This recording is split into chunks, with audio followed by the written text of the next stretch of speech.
TV kanalidan Sodirjon sizlarga Imzo kompaniyasi sifatli ish deraza romlari haqida ma'lumot berishda davom etamiz. Bu galgi ma'lumotimiz Farg'ona viloyati Bog'dod tumanida juda ham chiroyli obyekt. Bu obyektda ishlatgan profillarimiz 6000 seriya romlari bo'lgan, eshiklar termo 57 dan bo'lgan. Bu dizayn fasonlarni umuman o'zgartirib tashlaganmiz, sababi bu yerda boshqacharoq edi. Biz ish derazani o'zi emas, dizayn fasoniga ham e'tibor qilamiz. Bizni kuzatish davom etdi. Agar sizlarga ham xuddi shunaqa sifatli romlar kerak bo'lsa, bog'langlar. Video ma'lumot berishni boshlaymiz. Bu yerda biz nimalarni o'zgartirganmiz, shu haqida men aytib o'tib ketaman. Mana bu yerga kirganda, ro'parada mana bu yer katta ochiq edi. Bu yerga vitraj eshik o'rnatamandilar. Men mijozimizga aytdim, hammasini tepasini bitta qilib olib kelaylik, aka. Ikkita ustun tushirib bering, eshikni o'rtaga ustun qilaylik.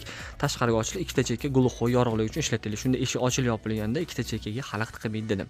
Mijozimizga taklifimiz yoqdi, hamda romlarni 3 ga bo'lib o'rta ochilish qildik. Bu tomonda ham xuddi shunday, bu tomonda ham xuddi shunday. Romlarni eni bo'yi keladigan bo'lsak, bo'yi 170 atrofida, eni esa 148, 150 sm.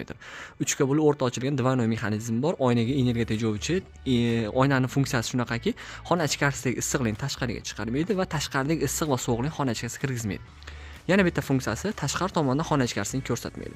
Bu yerda ishlatilgan romlarimiz plastik seriya bo'lsa, eshigimiz aytib o'tib ketganimdek termo 57, ya'niki profil termo 57 deganda profili qalinligi 4-7 bo'ladi, lekin bunaqa qalinligi termo 60 bilan bir xil bo'ladi.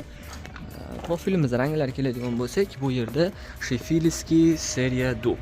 Juda ham chiroyli svet. Ko'rishingiz mumkin, tashqariga ochilish qanaqa bagati chiqishini ko'rishingiz mumkin.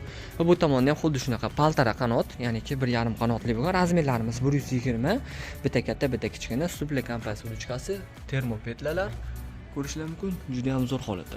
Hozir esa xona ichini hammasini ochib olib ko'rsataman. Hozir uyning orqa qismini ham ko'rsatib o'tib ketdik. Ko'rishlaringiz mumkin, orqa tomondagi qismlari bu ham xuddi shunaqa, o'sha 150, bo'yi 170lik va orqa tomonda ham buni ham katta ochiq edi. Bu oshxona edi. Oshxonaga men nima tavsiya qildim? Oshxona ikkita chekkasini bo'g'ib berdim yorug'ligi uchun, o'rtada eshigi bor. Narigi tomondan bemalol panorama sifatida ishlatsa bo'ladi. Bu tomonda ham romlar shunaqa. Mana orqa tomondagi o'zgarishlarni ko'rishingiz mumkin. Mana g'ishtlar urilgan, ustunlar qilingan. Ochilish yopilishini ko'ramiz. Ochilganda termo 57 qanligini ko'rishingiz mumkin. Mana o'zi 4-7 bo'ladi kosasi. Bu esa past 6-6-2 bo'ladi. Ochilish yopilishlari. Termo bo'lganligi uchun izolyatsiya bor, issiq sovuqlikka juda ham zo'r holatda. Xo'p, tepa qismlari bekiladi, sababi narigi bilan nol olingan. Keyin romda bittasini ko'ramiz, qolgan hammasini chiqadi. Romda ko'rinishi padekolik, hammasi avalniy bo'lgan. Sheffielskiy seriya, ruchka germanskiy rotuluk, ochilishi yonga ko'rishingiz mumkin. Двойной mexanizm qo'yilgan, Fornax bor. Bu tomonda 6000 seriya, ochilishi mana двойной mexanizm. Bu esa yonga ochilish. Bu esa обычный bekildi. 1 kvadrat metr o'rtacha 110-120 dollar atrofida chiqadi.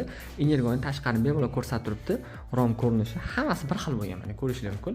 Hop, ruchkalari qora ishlatganligimiz uchun krishkalari ham qora qilganmiz. Mana ko'rishingiz mumkin. Ochamiz yonga. Idealniy. Mana hammasi двойной mexanizm bor. Mana двойной ochilyapti, bekilyapti. Mana yana yonga. Idealniy holatda. Xudo xolisa bu rom ham, mana u ham, mana xona ichkarisidan buni ko'rsanglar, ikkita chekkasi gluxoy o'rta ochilish. Bu tomonda oshxonanikida ikkita chekka gluxoy hali tashqaridan ko'rsatdim. Mana shunday holatda bo'lgan. Xudo xolasa juda ham chiroyli forchkalarimiz qo'yilgan, pastdan tepaga ochilish. Bu romlar ham xuddi shunday. Kvadrat metri 100, romlarniki 110 dollar, 120 dollar atrofida, eshiklarniki 170, 180 dollardan boshlanib 250 dollargacha har xil chiqadi. Ochilish yopilishiga qarab o'zgaradi. Xudo xolasa mana shu videoni ko'rsatay, agar sizlarga eshik derazani razmerlar bo'lsa, hisob kitobini chiroyli qilib beramiz. Bizni kuzatishda davom etinglar. Xudo xolasa xizmatdamiz.